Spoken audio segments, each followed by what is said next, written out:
In today's video, I'm going to teach you how to get candle close timer on TradingView.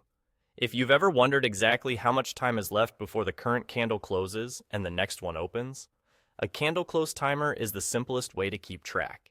It's especially useful for day traders timing entries near candle closes, or for anyone who wants a precise sense of pace on any time frame, whether that's 1 minute, 15 minutes, or daily candles. Start on your chart. On the right side and along the bottom, you'll see the axis labels and values. The right side is your price scale, and the bottom is your time scale. We're going to use one of these areas to reach the setting we need. Move your mouse over either the right price axis or the bottom time axis, so you're clearly on the scale itself, not in the middle of the chart. That's important because the option we're after lives in the axis settings.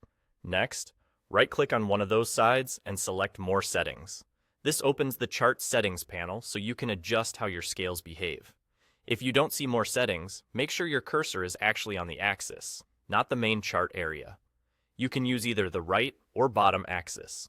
Both routes take you where you need to go. Inside the settings, look for the option labeled Countdown to Bar Close. This tells TradingView to display a live timer that shows how long is left on the current bar.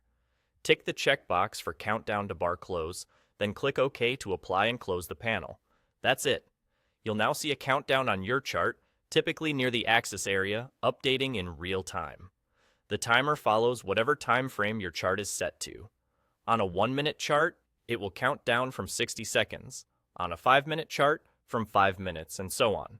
When the timer hits 0, the current candle closes, a new one begins, and the countdown resets automatically.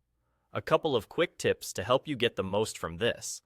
If the timer isn't moving, check that your chart is live and not paused or in replay mode. If the market you're viewing is closed, the countdown may not run until trading resumes. And remember, this is a display preference tied to your chart layout, so once it's on, you won't need to redo it each time you open the same layout. With that, you now have the candle close timer enabled in TradingView. Simple, clear, and ready to use in your trading routine.